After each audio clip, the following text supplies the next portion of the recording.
अस्सलाम वालेकुम स्टूडेंट्स, क्या हाल है, कैसे हैं आप सब। उम्मीद करती हूँ कि खैर खैरियत से होंगे। जी तो स्टूडेंट, अपने नेक्स्ट लेक्चर का आगाज़ करने से पहले हम सब जान लेते हैं कि हमने लास्ट लेक्चर में क्या पढ़ा था। लास्ट लेक्चर में हमने बात की थी प्री मेंस्ट्रुअल डिस्फोरिक डिसऑर्डर के बारे में, और हमने जाना था कि ये डिसऑर्डर जो है किन किन अलामात की बुनियाद पर डायग्नोज किया जा सकता है। स्टूडेंट, हमारा आज का जो लेक्चर है वो बेस करता है परसिस्टेंस डिप्रेसिव डिसऑर्डर। सबसे पहले हम ये जान लेते हैं कि परसिस्टेंस डिप्रेसिव डिसऑर्डर होता क्या है। तो चलिए हम बाकायदा तौर पे अपने लेक्चर का आगाज़ करते हैं। जी तो स्टूडेंट, हम परसिस्टेंट डिप्रेसिव डिसऑर्डर के बारे में बात करते हैं। पहले तो आपको मेन हेडिंग जो है इसके बारे में मैं एक्सप्लेन कर दूं। परसिस्टेंट का मतलब होता है मुसलसल, दायमी या बार बार होने वाला, ठीक है। यानी कि डिप्रेसिव डिसऑर्डर जो है ये वाला परसिस्टेंट डिप्रेसिव डिसऑर्डर, ये पेशेंट के अंदर कॉन्टिन्यूस रहता है, ठीक है। ये दायमी होता है, ये लॉन्ग टर्म होता है, ठीक है, और ये डिप्रेशन ही की एक काइंड है। आप लोगों को मैंने कल एक बात कही थी कि डिस्थेमिया और साइक्लोथीमिया का ज़रा सा डिफरेंस आप लोगों को मैं बताऊंगी। वो ये है कि डिस्थेमिया और साइक्लोथीमिया ये दोनों डिप्रेशन ही की काइंड्स हैं, और इन दोनों में जो सेम अलामात देखने में मिलती हैं वो यही होती हैं कि इन दोनों में एक तो नींद की ख़राबी पाई जाती है, ठीक है। इसमें जो है जो क्लाइंट होता है उसको फील होता है कि उसके अंदर तवानाई नहीं रही, यानी लैक ऑफ एनर्जी हो जाता है, ठीक है। उसकी कंसंट्रेशन जो है वो जो है अफेक्टेड होती है। और उसके अलावा जो कॉमन हमने सिम्टम्स देखे तो उसी के सिम्टम्स भी इसमें देखने में आते हैं, यानी कि क्लाइंट जो है वो फील करता है सैडनेस को, और उसके अलावा उसे अपने अंदर जो है खालीपन का एहसास होता है, ख़ुद को एम्प्टी फील करता है, और सबसे बड़ी जो बात होती है loss of interest in all activities of daily life, ठीक है। और इस डिसऑर्डर के अंदर क्लाइंट जो होता है उसे मुख्तलिफ़ किस्म की जो सेटिंग्स होती हैं वहाँ पर रहकर अपना जो वर्क होता है, जो भी उसने चीज़ें करनी होती हैं उनको करने में मुश्किल का सामना करना पड़ता है। और ऐसे क्लाइंट्स जो कि परसिस्टेंट डिप्रेसिव डिसऑर्डर का शिकार होते हैं उनके अंदर जो सेल्फ स्टीम होती है वो लो हो जाती है, उनका मतलब कॉन्फिडेंस जो लेवल होता है वो लो हो जाता है, ठीक है। उसके अलावा उनको ऐसा महसूस होता है जैसे कि वो फेलियर हैं, ठीक है, वो कुछ भी नहीं कर सकते, वो ख़ुद को एक नाकाम इंसान तस्वुर करते हैं। और उसके अलावा ऐसे क्लाइंट्स के अंदर आपको होपलेसनेस जो है वो नज़र आएगी, नाउमीदी बहुत ज़्यादा देखने में मिलेगी। डिस्थेमिया जो है ये परसिस्टेंट डिप्रेसिव डिसऑर्डर को ही कहा जाता है, ठीक है। आपको ये DSM-5 में भी वर्ड यूज़ नज़र आएगा कि डिस्थेमिया वर्ड यूज़ किया गया है। अच्छा, जो अकॉर्डिंग टू DSM-5 तो हम पढ़ेंगे, लेकिन वैसे जो मैं आप लोगों को बता दूं कि डिस्थेमिया जो है इसकी जो ड्यूरेशन होती है वो मैक्सिमम 2 इयर्स होती है। और अगर हम बच्चों की बात करते हैं, नौजवानों की बात करते हैं, तो उसमें फिर हम 1 ईयर लेते हैं। ये था आपका परसिस्टेंट डिप्रेसिव डिसऑर्डर यानी डिस्थेमिया के बारे में कुछ मोटा मोटा जो आपके लिए जानना ज़रूरी था। अब हम बात करते हैं अकॉर्डिंग टू DSM-5, यानी DSM-5 जो है वो हमें परसिस्टेंट डिप्रेसिव डिसऑर्डर का क्या क्राइटेरिया देता है, जिसे जान लेने के बाद हम जो है किसी भी फ़र्द को परसिस्टेंट डिप्रेसिव डिसऑर्डर जो है वो डायग्नोज कर सकते हैं। चलें आए जानते हैं। जी तो स्टूडेंट, हम बात करते हैं according to DSM-5। According to DSM-5 persistent depressive disorder की हमें जो है क्राइटेरिया A to H फ्राहम की गई है। क्राइटेरिया A to H जो है इसके बारे में जानने से पहले मैं आप लोगों को यहाँ बता दूँ, जो DSM-5 में एक लाइन ऊपर मेंशन की गई है, this disorder represent consolidations of DSM-4 defined chronic major depressive disorder and dysthymic disorder.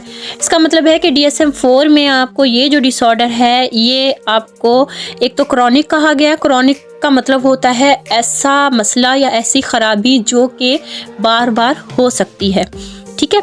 ये शदीद किस्म के मर्ज़ को कहा जा सकता है, या ऐसा मर्ज़ जो दायमी हो, जो ठीक ना होता हो, ठीक है। और मेजर डिप्रेसिव डिसऑर्डर्स के साथ और इसको DSM-4 में जो कहा गया है वो डिस्थेमिक डिसऑर्डर कहा गया है, ठीक है। जी तो स्टूडेंट क्राइटेरिया ए जो है ये हमें बताता है depressed mood for most of the day for more days. ज़्यादा दिनों के लिए दिन के ज़्यादातर हिस्से में जो है क्लाइंट का मूड डिप्रेस्ड रहेगा, यानी वो उदासी का शिकार रहेगा, उसके अंदर आपको अफसुर्दगी जो है दिखाई देगी। क्राइटेरिया ए जो है ये हमें परसिस्टेंट डिप्रेसिव डिसऑर्डर इन डिस्थैमिया की जो ड्यूरेशन बताता है वो बताता है 2 ईयर्स। यहाँ पे एक बात आपको बताई गई है और वो ये बताई गई है कि अगर आपके पास बच्चे या फिर नौउम्र अफराद आते हैं जिनकी एज कम से कम 19-20 साल हो, तो ऐसे अफराद में एक जो बात आपको नोट करनी है वो ये कि उनका जो मूड हो वो इरिटेबल होना चाहिए, ठीक है, और उसकी जो ड्यूरेशन आप लिखेंगे वो होगी कम से कम 1 साल, ठीक है। यानी कि अगर आपके पास कोई बच्चा आया है या फिर कोई ऐसा आपके पास नौजवान आया है, ठीक है, जिसकी उम्र तकरीबन 19-20 साल तक है, तो आपको जब उसमें परसिस्टेंट डिप्रेसिव डिसऑर्डर अगर आपने उसको डायग्नोज करना है तो आप ये बात नोट रखेंगे कि उसके मूड के अंदर डिप्रेस्ड मूड के साथ साथ इरिटेबिलिटी जो है वो लाजमी देखने में आएगी, या डिप्रेस्ड मूड होगा और अगर नहीं भी है ना तो इरिटेबिलिटी जो है वो लाजमी होगी, यानी चिड़चिड़ापन जो है हर हाल में आपको उसके अंदर नज़र आना चाहिए। अगर चिड़चिड़ापन है तो वो ठीक है और उसके बाद जो ड्यूरेशन है वो कम से कम 1 साल हो। अगर चिड़चिड़ापन नहीं है और ड्यूरेशन 1 साल से अबव है तो फिर हम उस बच्चे को या फिर उस नौजवान को जो है परसिस्टेंट डिप्रेसिव डिसऑर्डर डायग्नोज नहीं करेंगे, ठीक है। तो मस्ट है कि परसिस्टेंट डिप्रेसिव डिसऑर्डर में इरिटेबिलिटी हो और ड्यूरेशन जो है 1 ईयर हो बच्चों के लिए और नौजवानों के लिए, ठीक है। और इससे जो बड़ी एज के लोग होंगे उनके लिए डिप्रेस्ड मूड का होना ज़रूरी है और उसकी ड्यूरेशन जो है कम से कम 2 ईयर्स हो, ठीक है। क्राइटेरिया बी जो है ये हमें बताता है प्रेजेंस वाइल डिप्रेस्ड ऑफ 2 और मोर ऑफ द फॉलोइंग। अगर आपके पास पेशेंट आया है और वो डिप्रेस्ड मूड में है तो डिप्रेस्ड मूड के साथ उसको जो है ना, ये जो अभी मैं आपको 1 to 6 अलामात बताऊंगी, इनमें से 2 या 2 से ज़्यादा होना ज़रूरी है। पुअर एपिटाइट और ओवर ईटिंग, या तो वो जो क्लाइंट आपके पास आया है उसे भूख कम लगती हो, ठीक है, या फिर वो ओवर ईटिंग करता हो, यानी कि या तो वो खाता कम हो या फिर वो बहुत ज़्यादा खाता हो, ठीक है। सेकंड जो है इंसोम्निया या हाइपरसोम्निया, यानी कि या तो उसको नींद बिल्कुल ना आती हो या कम आती हो या फिर उसको नींद बहुत ज़्यादा होती है। जितना एक नींद का ड्यूरेशन होता है ना इंसान का, उससे या तो बहुत ज़्यादा आती हो या फिर बहुत कम आती हो। थर्ड जो है लो एनर्जी और फटीग, यानी कि उसे ऐसा महसूस होता हो कि उसके अंदर ताकत नहीं रही, एनर्जी नहीं रही, पावर नहीं रही और हर वक्त वो खुद को थका थका सा महसूस करता हो। लो सेल्फ स्टीम 4 पॉइंट पे दिया गया है, इसका मतलब है कि उसके अंदर जो है सेल्फ कॉन्फिडेंस जो है वो लो हो जाए, ठीक है, अपने आप को वो हकीर जानना शुरू कर दे। 5 पॉइंट पर दिया है पुअर कंसंट्रेशन और डिफ़िकल्टी मेकिंग डिसीजंस, यानी कि ऐसे पेशेंट्स जो कि डिप्रेस्ड मूड के साथ आएँ और उनके अंदर आपको ये अलामत नज़र आए कि उनके अंदर चीज़ों के ऊपर फोकस करने की, तवज्जो देने की जो है वो सलाहियत है कम हो गई है और वो जो है फ़ैसला करने की जो सलाहियत है वो खो बैठे हैं, वो फैसला नहीं कर पा रहे, तो भी हम परसिस्टेंट डिप्रेसिव डिसऑर्डर को डायग्नोज कर सकते हैं, लेकिन अगर ये सिम्टम मौजूद हो तो, ठीक है। और 6 जो है फीलिंग ऑफ होपलेसनेस, ये मैं आपको पहले बता चुकी हूँ कि ऐसे अफराद के अंदर जो है नाउमीदी जो है वो जन्म ले लेती है। अब एक्सप्लेन अगेन कर देती हूँ कि आपका क्राइटेरिया ए पूरा हो, अगर आपके पास कोई ऐसा फ़र्द आया है जो 20 से अबव एज का है तो कम से कम 2 ईयर्स ड्यूरेशन हो, ठीक है, डिप्रेस्ड मूड हो, और डिप्रेस्ड मूड के साथ क्राइटेरिया बी में जो मैंने आपको 1 से लेकर 6 तक सिम्टम्स बताए हैं, इन सिम्टम्स में से 2 तो लाजमी हो और 2 से ज़्यादा भी हो सकते हैं, ठीक है। नेक्स्ट हम बात करते हैं क्राइटेरिया सी की। जी तो स्टूडेंट हमारा जो क्राइटेरिया सी है वो कहता है ड्यूरिंग द 2 ईयर्स पीरियड, और बच्चों और नौजवानों में तो 1 साल का, ठीक है, of the disturbance the individual has never been without the symptoms in criteria A and B for more than 2 months at a time. ये जो आपको ड्यूरेशन दी गई है 2 साल की, इस 2 साल के दौरानिए में कम से कम 2 महीने ऐसे हों जिनमें पेशेंट जो है क्राइटेरिया ए और क्राइटेरिया बी इनको कंप्लीट कर रहा हो, ठीक है, यानी कि 2 माह जो है क्लाइंट का मूड डिप्रेस्ड हो और मूड डिप्रेस्ड के साथ जो क्राइटेरिया बी में आपको सिम्टम्स दिए गए हैं उनमें से 2 या 2 से ज़्यादा सिम्टम्स मौजूद लाजमी तौर पर हों, ये क्राइटेरिया सी हमें बताता है। नेक्स्ट जो क्राइटेरिया डी जो है ये हमें बताता है कि criteria for a major depressive disorder. ये मैं आपको ऑलरेडी एक्सप्लेन कर चुकी हूँ कि मेजर डिप्रेसिव डिसऑर्डर का क्राइटेरिया क्या होता है।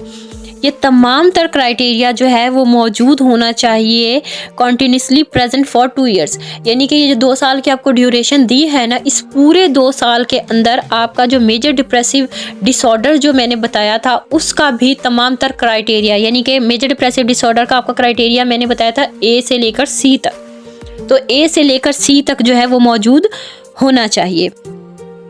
क्राइटेरिया ई जो है ये हमें बताता है there has never been a manic episodes और a hypomanic episode and criteria have never been met for cyclothymic disorder, यानी कि आपका क्राइटेरिया ई जो है ये बताता है कि आपके जो पेशेंट है उसके अंदर मैनिक एपिसोड या हाइपोमैनिक एपिसोड्स नहीं होनी चाहिए। उसके अलावा आपका जो डिसऑर्डर साइक्लोथेमिक डिसऑर्डर जो मैं ऑलरेडी आपको पढ़ा चुकी हूँ, तो ये जो डिसऑर्डर है ये भी उसके अंदर मौजूद नहीं होना चाहिए, यानी कि साइक्लोथेमिक डिसऑर्डर की जो भी सिम्टम्स आपको जो भी क्राइटेरिया पढ़ाया गया है वो इसमें मौजूद नहीं होना चाहिए। क्राइटेरिया एफ जो है वो कहता है the disturbance is not better explain by the persistent schizoaffective disorder, यानी कि ये जो आपकी डिस्टर्बेंस यहाँ पे परसिस्टेंट डिप्रेसिव डिसऑर्डर में बताई गई है, जो आपको क्राइटेरिया बताया गया है, ये किसी और डिसऑर्डर्स में मौजूद नहीं होगा और बेटरली उसके साथ एक्सप्लेन आप नहीं करेंगे। नेक्स्ट क्राइटेरिया जी जो है वो कहता है the symptoms are not attributable to the physical effects of the substance, यानी कि जो भी ये सिम्टम्स आपको बताए गए हैं ये तमाम तर जो सिम्टम्स हैं किसी भी फिजियोलॉजिकल इफेक्ट्स की वजह से नहीं होंगे, किसी सब्सटेंस यूज़ की वजह से नहीं होंगे, ड्रग यूज़ की वजह से नहीं होंगे, किसी मेडिकेशन कंडीशन की वजह से नहीं होंगे। और थर्ड कह रही हूँ लास्ट जो आपका क्राइटेरिया दिया गया है एच, ये हमें बताता है कि the symptoms cause clinically significant distress और इम्पेयरमेंट इन सोशल ऑक्यूपेशनल और the other important areas of functioning. Criteria H जो है ये बताता है कि ऐसे क्लाइंट जब आपके पास आएंगे तो आप ये बात नोट करोगे क्लिनिकली कि उनकी सोशल लाइफ, ऑक्यूपेशनल लाइफ और दूसरे जो इम्पोर्टेंट एरियाज़ हैं लाइफ के वो सब के सब डिस्टर्ब मिलेंगे। ठीक है, उनके अंदर इम्पेयरमेंट देखने में मिलेगी, यानी कि कोई ना कोई ख़राबी वहाँ पे आ रही होगी। होपफुली आप लोगों को परसिस्टेंट डिप्रेसिव डिसऑर्डर यानी डिस्थैमिया जो है वो अकॉर्डिंग टू DSM-5 क्लियर हो गया होगा। अगर किसी किस्म की कोई बात आपको समझ ना आई हो तो वो आप मुझसे पूछ सकते हैं। जी तो स्टूडेंट, क्राइटेरिया जानने के बाद अब हम परसिस्टेंट डिप्रेसिव डिसऑर्डर यानी डिस्थैमिया के जो स्पेसिफायर्स दिए गए हैं DSM-5 में, हम उसकी तरफ चलते हैं। स्टार्टिंग में जो स्पेसिफायर दिए हुए हैं वो हम ऑलरेडी पढ़ चुके हैं, यानी कि with anxious distress, with mixed features, with melancholic features, with atypical features, with mood congruent psychotic features, with mood incongruent psychotic features, with peripartum onset. इसके अलावा in partial remission, in full remission, ये मैं आप लोगों को already explain कर चुकी हूँ। जी तो स्टूडेंट, अब हम बात करेंगे उन स्पेसिफायर्स की जो हम पहले नहीं पढ़ चुके। परसिस्टेंट डिप्रेसिव डिसऑर्डर में जो स्पेसिफायर्स आपको पढ़ा चुकी हूँ वो मैं आपको बता चुकी हूँ। यहाँ पर एक स्पेसिफायर दिया हुआ है अर्ली ऑनसेट। ठीक है, जब हमारे पास कोई क्लाइंट ऐसा आता है जिसकी एज 21 ईयर से कम है, क्योंकि ये मैं आप लोगों को ऑलरेडी बता चुकी हूँ कि हमारे पास जब क्लाइंट आए और वो जो है बच्चा हो या नौजवान हो, 20-21 साल का होगा, यानी 20 साल तक की एज जो है वो हमारी होगी नौजवान की, यानी बच्चे से लेकर नौजवान तक की उम्र हमारी 20 साल की होगी। तो अगर हमारे पास कोई पेशेंट आता है जो 21 साल से कम हो, ठीक है, और उसकी ड्यूरेशन तो हमें पता चल गई कि 1 साल हो, अब हम उसको डायग्नोसिस कैसे करेंगे? तो हम उसका डायग्नोसिस ऐसे करेंगे कि पहले तो हमारा परसिस्टेंट डिप्रेसिव डिसऑर्डर का जो क्राइटेरिया है वो कंप्लीट हो। जब हमारा क्राइटेरिया कंप्लीट हो जाएगा तो हम फिर मेंशन करेंगे डायग्नोसिस में कि persistent depressive disorder with early onset. ठीक है, जब हम अर्ली ऑनसेट लिख देंगे तो वो क्लाइंट जब किसी के पास ट्रीटमेंट के लिए जाएगा या उसका ट्रीटमेंट चल रहा होगा, जाहिर है उसने सदा 20 साल की उम्र पे रुक के तो नहीं रह जाना ना। अगर हमारे पास आया ही 20 साल का है, ठीक है, तो आगे जाहिर है ये डिसऑर्डर है, ट्रीटमेंट इसका होगा और ये कंटिन्यू रहेगा क्योंकि कंटिन्यू रहने वाला एक डिसऑर्डर है। तो जब वो किसी और साइकेट्रिस्ट के पास, साइकोलॉजिस्ट के पास या फिर किसी और के पास जाता है चेक करवाने के लिए, तो वहाँ जब वो उसकी जो आप जो उसको लिख कर दोगे प्रिस्क्रिप्शन वो देखेगा, तो वो देखते ही जान जाएगा कि ये जो फ़र्द है ये अर्ली ऑनसेट का शिकार है, यानी कि इसको जो ये डिसऑर्डर हुआ था ये बिफोर 21 ईयर्स से स्टार्ट है इसका, ठीक है। तो वो फिर उसको उसके लिहाज से मैनेज करेगा। जी तो स्टूडेंट, अर्ली ऑनसेट जो स्पेसिफाई है उसके अलावा हमें एक और स्पेसिफाई दिया गया है जो कि है लेट ऑनसेट, यानी कि ऐसे क्लाइंट्स जो 21 ईयर्स से अबव होंगे या 21 ईयर्स के होंगे, तो उनको हम जब डायग्नोसिस बनाएंगे तो लिख देंगे, मेंशन कर देंगे कि persistent depressive disorder with late onset, ठीक है। इसके अलावा स्पेसिफायर यहाँ पर आपके बयान किए गए हैं विद प्योर डिस्थेमिक सिंड्रोम।